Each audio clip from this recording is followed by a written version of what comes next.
What does the collective need to know, Spirit? Ooh, okay. Beloved, somebody is definitely spying on you. I feel like this person is a person that you used to have a history with. I feel like this person maybe has like some kind of like addiction, or maybe you feel like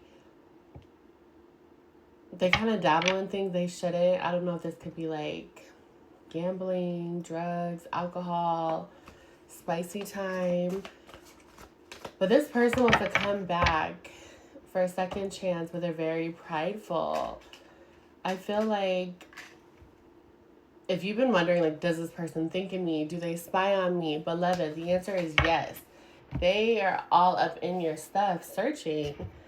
But I also feel like this person has a hard time taking accountability. So even if they come back, it's like if you haven't changed your ways, there's nothing that we could do. Like, you can be so communicative, and this other person is like a brick wall. It doesn't like fire and ice, it doesn't go together. And so I feel like this person is facing karma, and it's not your job to save them. Like, sometimes we feel like we have to save someone, but beloved, you can only save yourself. You cannot save the next person. I feel like this person, I'm gonna flip the camera, hold on. I feel like this person just has karma and like lessons they have to go through, and you have to know that we're all on earth having a human experience, but we also have lessons that we have to complete. And if you don't complete that lesson, it's going to keep reappearing. So, this person right now, you need to really know your boundaries. You need to know that just because somebody comes back, it doesn't mean that it's like your divine counterpart, that you're supposed to be together. Sometimes this person really comes back because you don't let them go, beloved. Sometimes they want to come back to see, do I still have access to you? But they're still stuck in their toxic ways. They definitely are spying, but look, running, I'm a track star. I feel like this person has like a fear of commitment.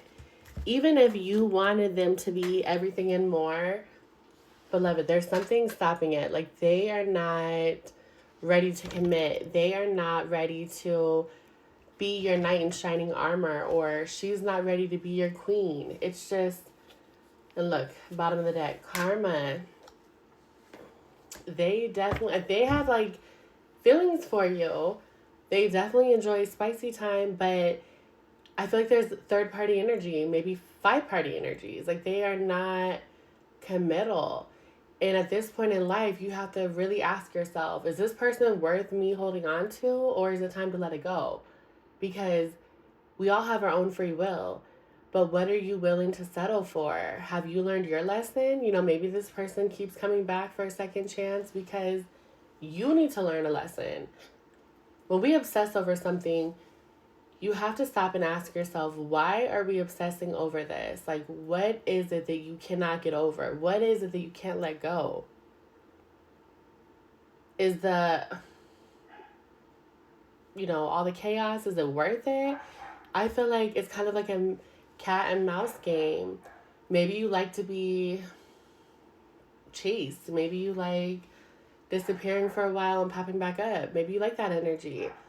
But at some point in life, you have to be serious about you, because no one is going to be more serious about you than yourself.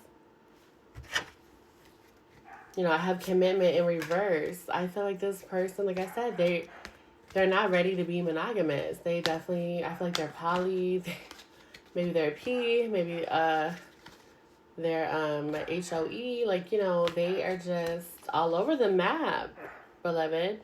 I feel like even if this person comes back, they're gonna cause you chaos. Like, the next card, emotional storm. Like, this person's not coming back to free your soul. They're just coming back to come back and repeat the same cycle again. So you have to ask yourself, is it worth it? Is it worth it, beloved? Only you can answer that. And if you are obsessing over something, then that means that you really need to pour into yourself. You have to figure out, why do you feel this way about this person, to where you can't let them go, or you can't be without them, or you can't be alone. When you are walking in your purpose and in your truth, it's very lonely. You know, you don't really have a million people in your life, because it just, when you're spiritual and gifted, it doesn't call for that.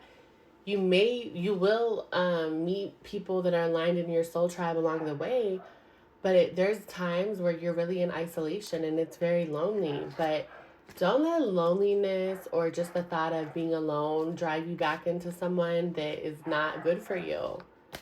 Because what are we doing? We're breaking generational curses. You cannot move forward if you always go back to the past. You always have the past in your life. Like, it doesn't work like that. Okay, beloved? I'm sending you so much love.